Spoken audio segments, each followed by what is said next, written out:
You wanted the best. You've got the best podcast. The hottest podcast in the world. The Chris Voss Show, the preeminent podcast with guests so smart you may experience serious brain bleed. The CEOs, authors, thought leaders, visionaries, and motivators. Get ready. Strap yourself in. Keep your hands, arms, and legs inside the vehicle at all times, because you're about to go on a monster education roller coaster with your brain. Now, here's your host, Chris Voss. Hi, folks. It's Voss here from thechrisvossshow.com, thechrisvossshow.com. Hey, welcome to the amazing podcast. We certainly appreciate you guys tuning in.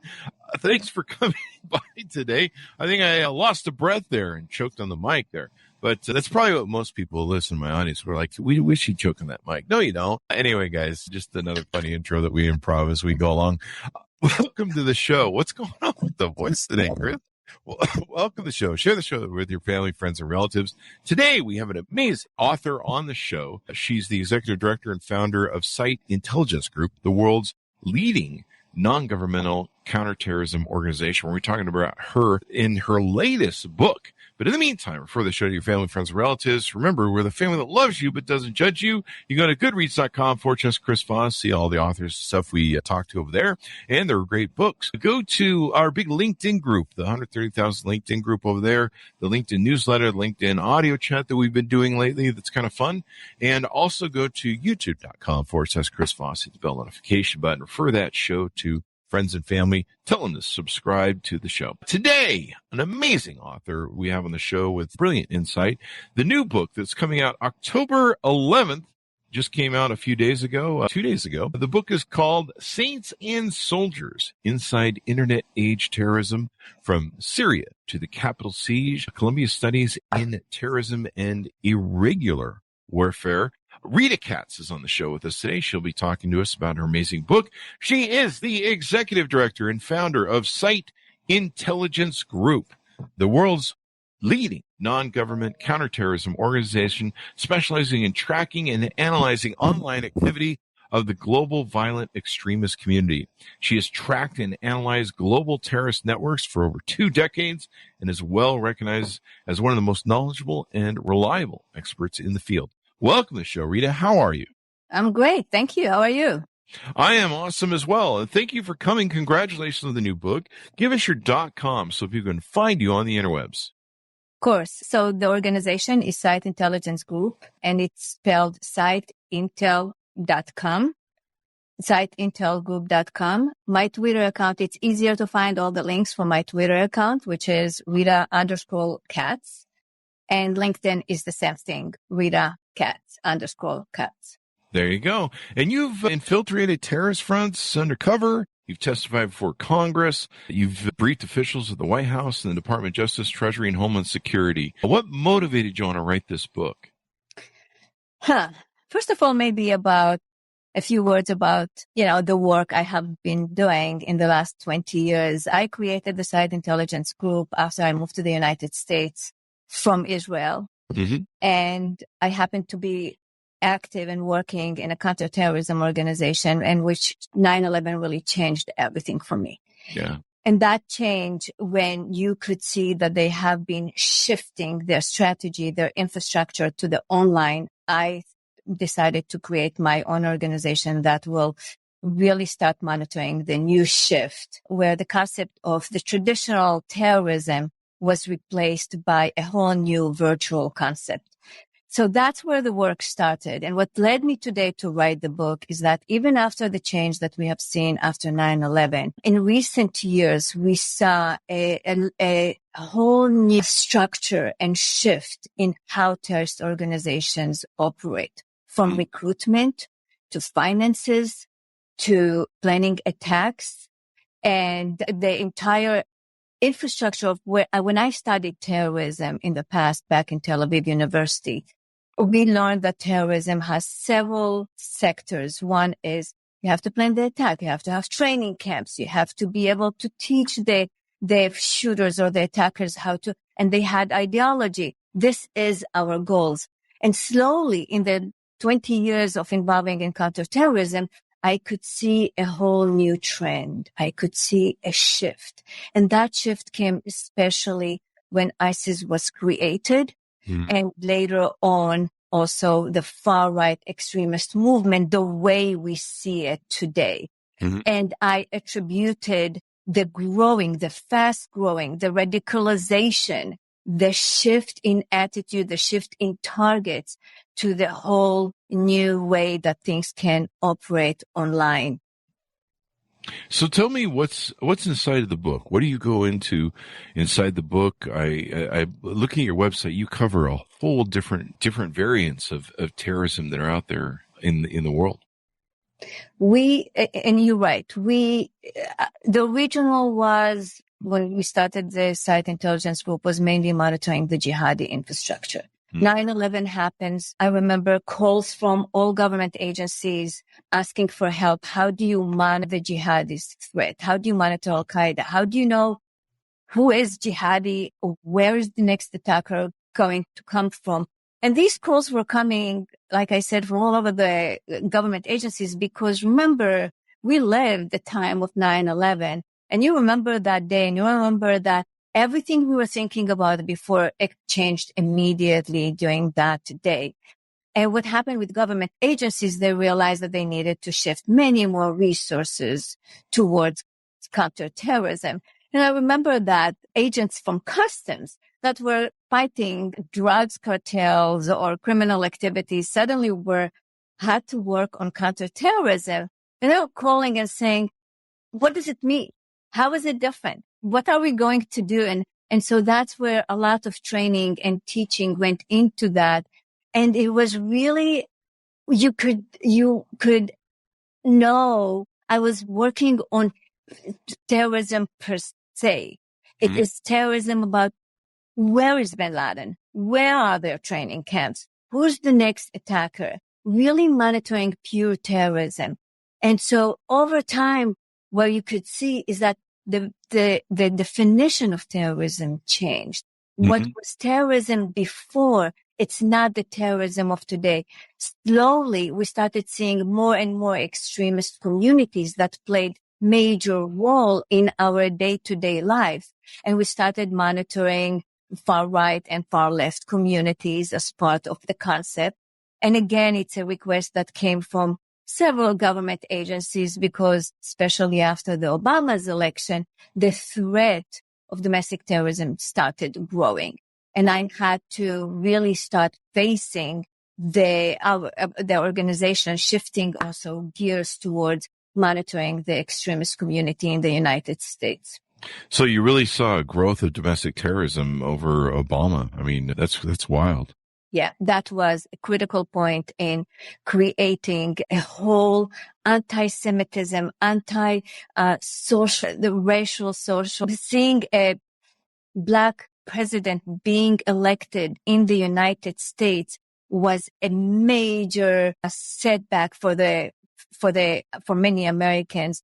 And I was shocked when I started monitoring that community, and I have a lot of description about it in my book, about what people were willing to do and discussing attacks against the president. And I kept thinking to myself, how can something like this be legal? But then you have the freedom of speech where people can say and do what they want in the United States.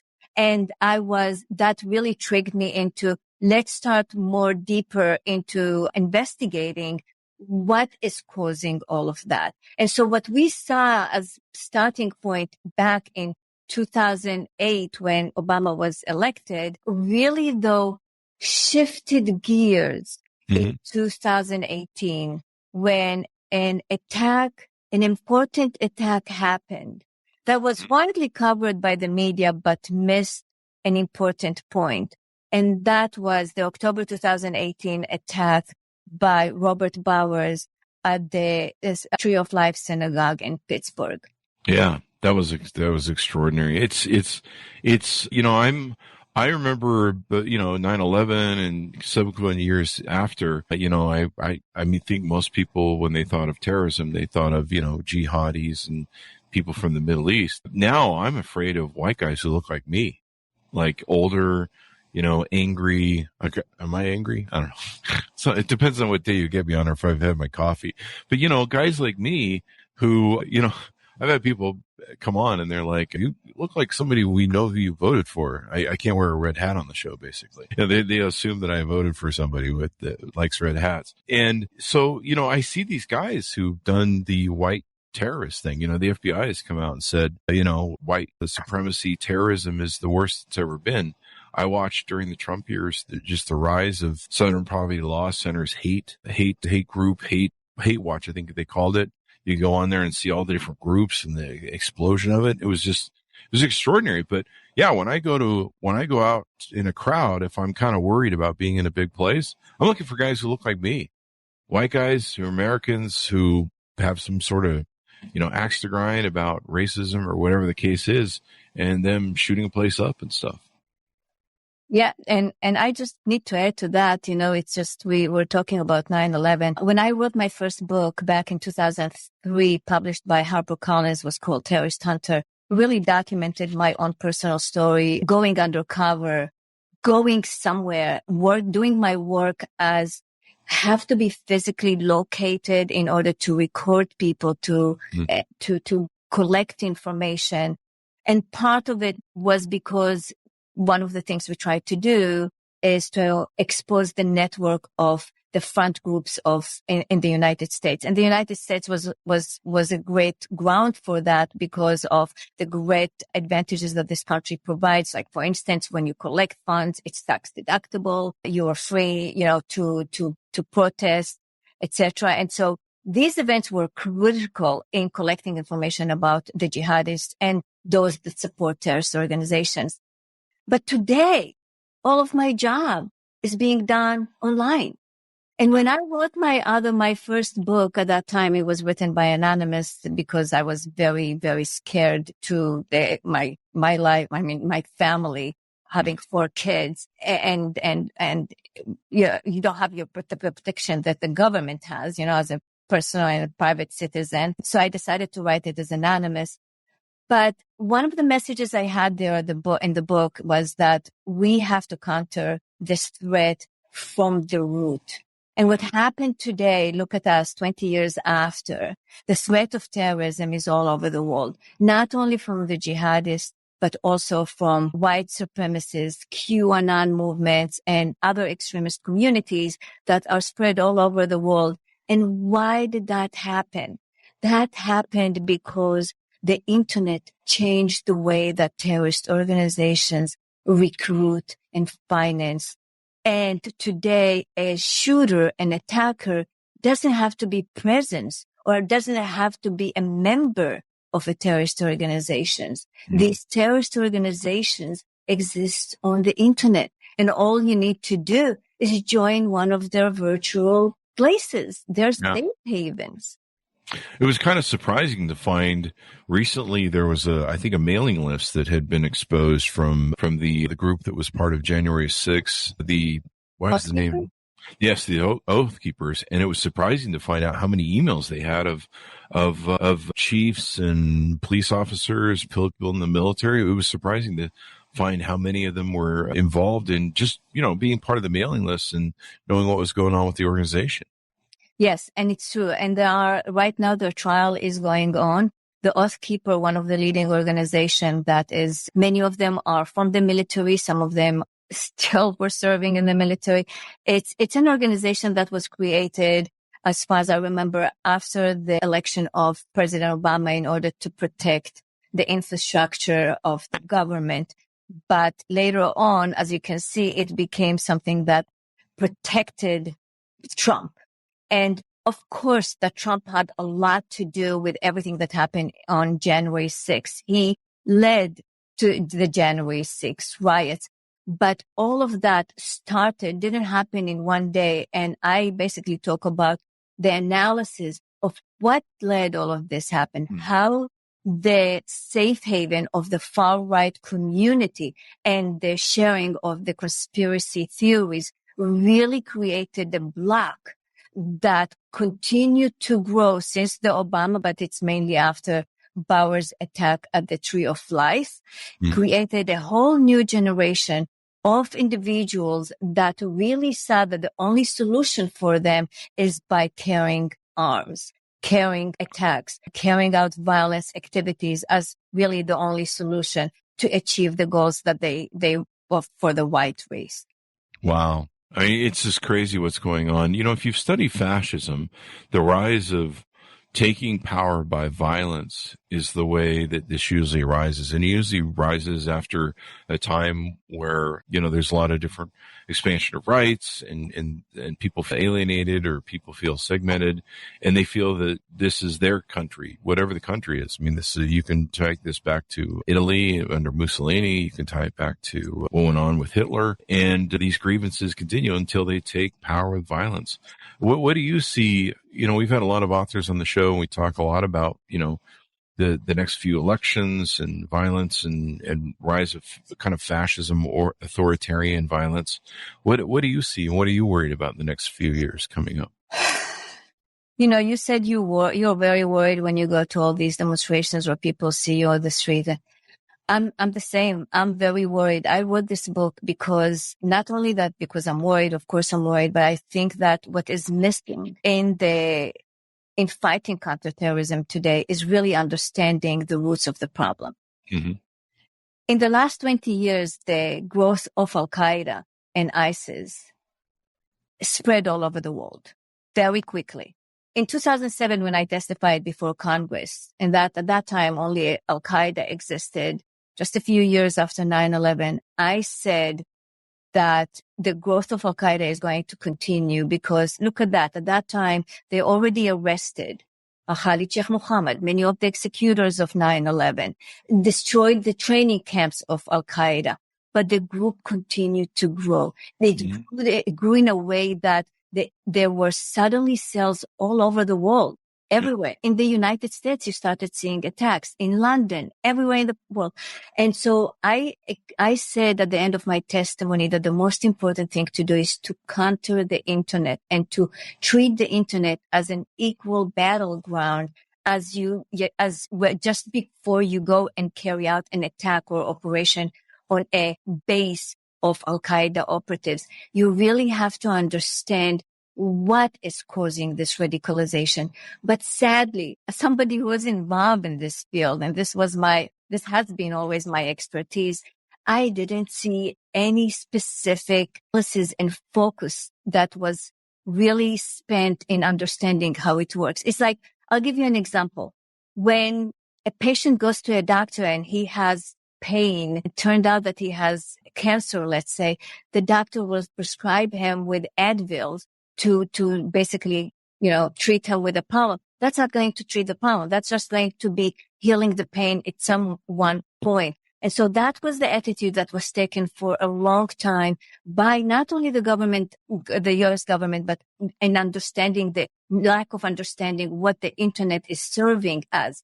And so instead of really having a comprehensive understanding and an approach, you can't have an approach before you really totally understand the roots of the problem. And so if that was done before, we possibly would not have been here today where we are, but it's never too late. Look, yesterday there was a mass shooting in Slovakia. That shooter was not working alone. He was working alone. He was alone in his cell, but he wasn't working alone. He was emotionally and inspired, connected through the internet to shooters like the Pittsburgh shooting, Tarrant in Christchurch in New Zealand, Buffalo shooter. He thanked the Buffalo shooter. And he basically was one of the shooters that expedited the shooting in Slovakia. These people are connected virtually, and you cannot take one website and thinking that's going to resolve the problem. And my book really explains how the online infrastructure works in our lives. I do provide, for instance, an example of death threats against me by the far-right community with pointing to my locations for that work for me, and how we led to the investigation of identifying these individuals, and why I was very worried. Because I was worried because It's just today, my neighbor might be one of these people. Just like you have people in the Oath Keeper. Some of them served in the military or other government agencies, are part of the far-right community. So the threat today is big, from mass shooters to people that are infiltrating government agencies and so on. And the only way to fight it, basically there are ways to fight it, and you have to fight it by cutting off their oxygen. Their oxygen is the internet. This is a movement that is growing on the internet, lives on the internet, and you can defeat it by fighting it on the internet. Do you talk in your book about how, Facebook and Twitter and some of these social media websites really gave these guys a lot of ground and a lot of run room? I mean, there was crazy groups that we would find that were anti-Jewish and all sorts of stuff. And for a while there, Facebook was like, well, free speech and blah, blah, blah. And then finally they got enough pressure to shut down some of the hate groups, but they gave them a lot of oxygen and runway to build up. Do you talk about that in your book at all, as to how that they contributed to some of that hate? Absolutely. It's actually a very important point, and thank you very much for bringing this up. Hi, folks. Here's Voss here with a little station break. Hope you're enjoying the show so far. We'll resume here in a second. I'd like to invite you to come to my coaching, speaking, and training courses website. You can also see our new podcast over there at chrisvossleadershipinstitute.com. Over there, you can find all the different stuff that we do for speaking engagements if you'd like to hire me, training courses that we offer, and coaching for leadership, management, entrepreneurism, podcasting, corporate stuff. With over 35 years of experience in business and running companies as CEO, I think I can offer a wonderful breadth of information and knowledge to you, or anyone that you want to invite me to for your company. Thanks for tuning in. We certainly appreciate you listening to the show, and be sure to check out chrisvossleadershipinstitute.com. Now back to the show.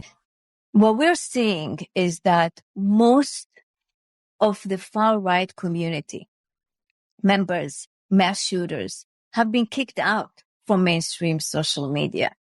And one of the problems that exists today is that they have their own safe havens. These safe havens, websites such, I'm sure you heard about that, Perler, Gab, Truth Social. Some of them are social media alternatives to Twitter or Facebook. These websites are very dangerous because they are not moderated. And when you put people that were already pushed away, kicked out from the mainstream social media into one or non-moderated platforms where they can say, and incite each other, it becomes very dangerous. And when you look at the mass shooters in recent years, or even the far-right community as part of the QAnon community, most of these communities were kicked out from mainstream social media. And when they moved to applications and their own websites, situation got worse. And so they couldn't have been running these websites if the ICT sector, which is the Internet Communication and Technology sector, was able to provide these communities. And I'm telling you, you will be shocked, Chris, to see the millions of people that are members of these communities. Mm-hmm. And when you have a person with a loner or somebody who's not fitting in the society and is being, looking for a place to belong to, comes across the 4chan or 8chan site or Gab, they immediately become more radicalized. They start thinking about the ideas that are pushed on these sites for violence activities. Take the weapon and do it yourself. Yeah. And I wrote about it a lot, especially when the Pittsburgh shooting happened and Bowers, the attacker, belonged to Gab. He explained there that his Twitter account was he was kicked out from Twitter several times. So the far-right community created Gab as an alternative for Twitter and had hundreds of thousands of members at that time, 2018. And because the United States is the country that allows freedom of speech, And I love freedom of speech. And I think this is something that we should always fight for. But because of freedom of speech, most of the servers are in Silicon Valley or protected at least by Silicon Valley. And so what you could see is that users from all over the world, whether it's Germany or Australia and other locations that don't have freedom of speech, are logging into these websites. And together you have an international virtual community that talk about all these things together and radicalize each other. And when you have a community such that it grows, and that's why you see now, like you mentioned before, the threat of far right all over the world.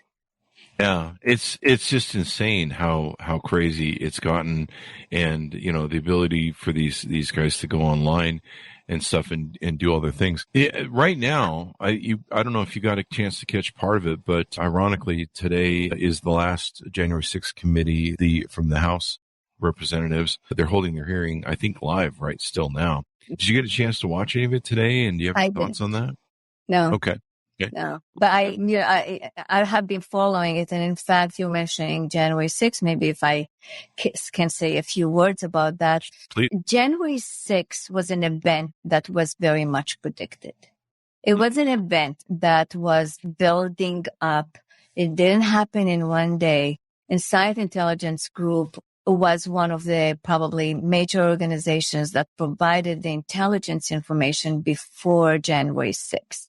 Mm-hmm. So the intel was there. Our clients are government agencies, and we know that they received the information, but the problem was acting upon the information. And in fact, there are so many articles that are still trying to understand an investigation. This is one of the things that the January 6th investigation has been doing, is trying to understand why the intelligence information was not acted on. And clearly there was a lot building up within the Trump organization, the Trump leadership and Trump himself. But we have to look also at the big picture here. You have millions of people that follow organizations like the QAnon. And I would like to talk about QAnon because it is really a turning point in everything that we know about terrorist organizations. Mm-hmm. QAnon is a movement of millions of people. Wow. People pledge to Q, including many of you are familiar with General Flynn, who I called him the king of Q with the QAnon movement. He was one of the first people to post a video of himself pledging to Q. Mm. QAnon is a movement that is leaderless. Nobody knows who is Q. No one. Mm-hmm. It I'm has Q. no location. No, I'm just kidding. Who's Q, right? It's somebody who goes online, used to go on 8chan and post messages and make people act on it. And these messages were filled with conspiracy theory that have existed long before, which is in many ways very similar to the white supremacist theory, or the same, the white supremacist theories about pedophilia and drinking the blood of people and the legalization, the Jewish controlled media, Jewish controlled organizations. And what happened with the QAnon movement is that it spread all over the world without having any real ideology, no ideologies. But people followed it. It's full with misinformation, and people bought it. It hijacked communities of people that were really didn't know what to believe in, and they joined the QAnon movement. The QAnon movement is an example of how terrorist organizations shifted gears from when people followed Hamas, when people followed even Al-Qaeda or Hezbollah, or even the Ku Klux Klan. They had some kind of ideology. They had a goal. And the goal was, this is what we want. We want our territory. We want our independence. We want IRA. We want the independence from the UK. But today you have organizations like the QAnon that the threat, the target continues to expand from what started as Hillary Clinton emails to the Pizzagate. To today, it is about doctors. It's about hospitals. It's about nurses. It's about cooperation. And it's growing and it's growing. And everyone who's against anything that Trump say or against any idea of the conspiracy theories, he's going to be a target.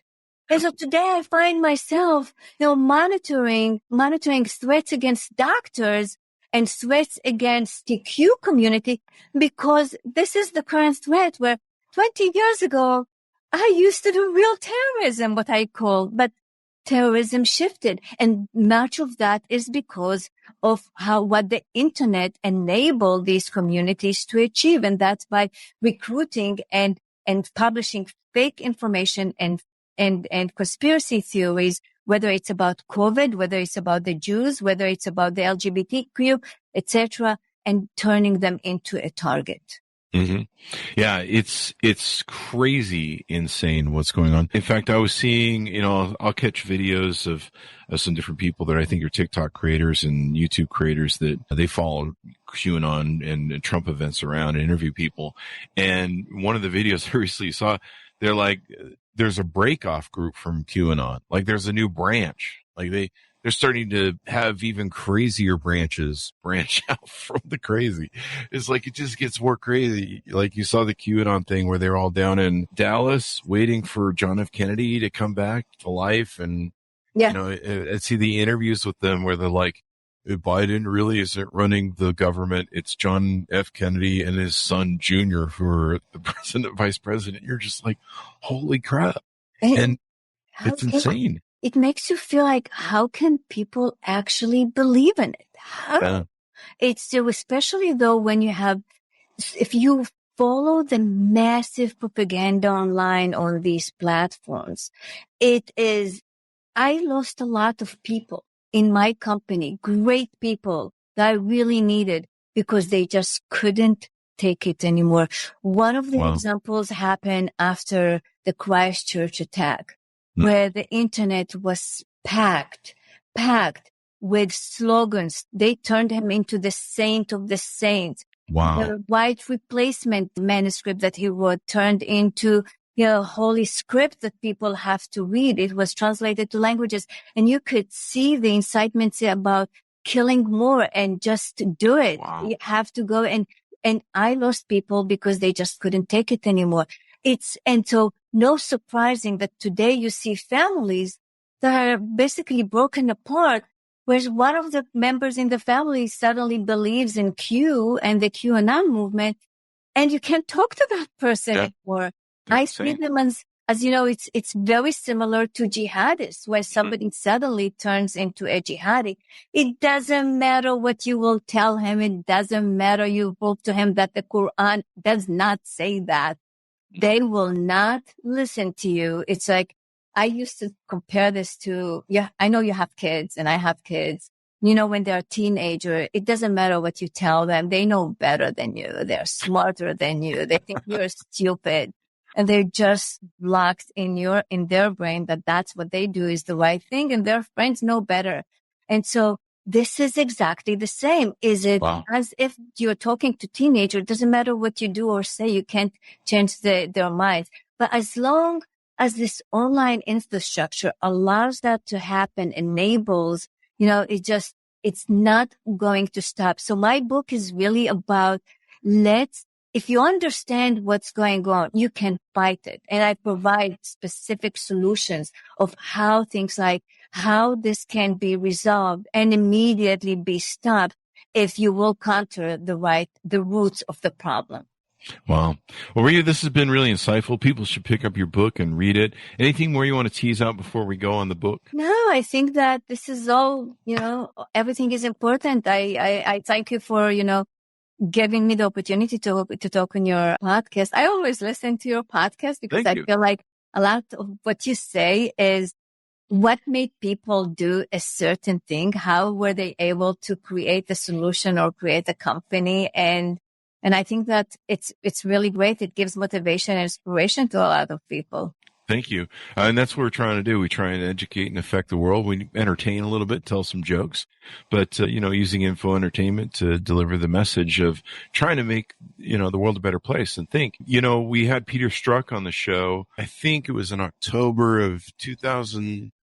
Wait, when was January 6th was 2021, right? Yeah. Or no, it was 2020, 2021. 2021. My brain has completely lost the whole COVID thing. I've lost track of time and, of course, everything else that was going on those prior 4 years. We had Peter Strzok, the FBI agent, who's overseeing two different investigations for the FBI, and we had him on the show for his book. And I think a week or something, or 2 weeks before January 6th, someone wrote a cryptic message on the YouTube video saying, we're going to change and fix all this on January 6th. Maybe it might have been a month or two before. And it was quite alarming. Somebody sent me a message and they pointed it out, and they go, and this is way after January 6th. They said, did you see that comment that was on the Peter Strzok video? And I was like, wow. Yeah, the planning that went into this was extraordinary. And hopefully Americans realize where we're at in history. We've had a lot of great authors like yourself that have come on the show, and we are in a very dangerous point in history. I think it was the Washington Post or New York Times recently came out with a study they did. Let me see if I have it over here. But the study they did of where they talk with historians. When you talk with historians, we're at a very dangerous point in history. And you document this a lot on your website. People can go to your website and they can see what's going on with the far right, far left, jihadi. Even the Russia-Ukraine war has its own version of terrorist activities and stuff that you're documenting over there. So very insightful and something that people need to be very wary of when they vote coming up in the next two elections. Correct. Yeah. And you just mentioned January 6th. The January 6th, if you read this week on October 11, when my book was finally out, it took some time. Salon took experts from my chapter that's called It Will Be Wild, which is about January 6th, describing the coordination before January 6th, what was going on online on the platforms dedicated to the far right, from soup to nuts, from bring your zip ties to, surrounding Congress, to kidnapping lawmakers. Everything that happened on January 6th was presented step by step online on their platforms before January 6th. And I will ask the question, why didn't any of these platforms take down these servers? How would they allow this to continue when you have internet companies, have their own rules and conditions that you sign up for, where they say that if you are going to be posting violence activities or violence or incitements to kill anyone, you will be taken down. And nothing happened. And these platforms continue to operate. So as long as they continue to operate just like that, I mean, it's going to become even more dangerous, because on a daily basis, more and more people are hitting these platforms. And I show how much more joined these platforms since January 6th to 2022, in January 2022, because many more people are being pushed away from the mainstream social media, joining these platforms and getting even more radicalized. And that's what we're seeing today. And so that has to be fought as quickly and as soon as possible. Look, I'm talking about the online infrastructure, but the online infrastructure was proven that ICT companies have a major role in countering terrorism. And that is the example of ISIS. When the world realized that as long as ISIS is online, we're going to be seeing more and more mass shooters all over the world, people, lone wolf attackers that will just take the weapon and kill because they follow ISIS online. That ICT sector, working with us and other companies, was able to immediately take down everything. And you could see the impact and the success that they had when fighting this group. Today is very difficult to follow ISIS media online. And so the ability and the success exists within the ICT sector. But why not to adopt the same campaign, the same success within the far right community. Definitely, definitely. Well, a very insightful book. People need to pick it up. They need to learn about what's going on in the world. You know, I'm always struck by how lazy people are. And it seems like a lot of the people that subscribe to these QAnon theories, it's almost like they're just too lazy to go learn something or go watch something or spend hours reading a book. And they're just like, well, it's easy to pick up this stupid crap and parrot it. And it's almost like a lazy brain, Dunning-Kruger sort of effect where, you know, people think they're smarter than they are because they have a tidbit of information and they just need to learn more. But this democracy, you know, we've talked about it lots on the show. You know, everyone is a steward of this democracy. It's very young and it's very fragile, and they can end very easily and quickly. We saw that in Hungary in 2020, and we've seen that in another place in 2020 that I forget. But it can be over very quickly. And these two elections are very important. Thank you, Rita, for coming on the show. We really appreciate you spending some of your valuable time with us. Thank you very much, Chris. Thank you. And please give us your .com so people can find you guys on the interwebs. If you could give me your .com so people would find you on the interwebs. So on Twitter, Rita Katz, Rita_Katz. Just, I think that people will search for Rita Katz is going to come very quickly. There is a Wikipedia page about me. Don't believe everything that it says there. And then LinkedIn is the same thing, Rita_Katz. And the site intelligence group is siteintelgroup.com. There you go. There you go. Thanks so much for tuning in. Order up the book wherever fine books are sold. You can pick them up now at Amazon or wherever fine books are sold. October 11th, 2022, Saints and Soldiers Inside Internet Age Terrorism from Syria to the Capital Siege. You can get that wherever fine books are sold and check it out. Learn. The more you know, the more you learn, the more educated you are, the more power you have in your world. Thanks for tuning in. Be good to each other. Stay safe. And we'll see you guys next time. Thank you. And that should have us out.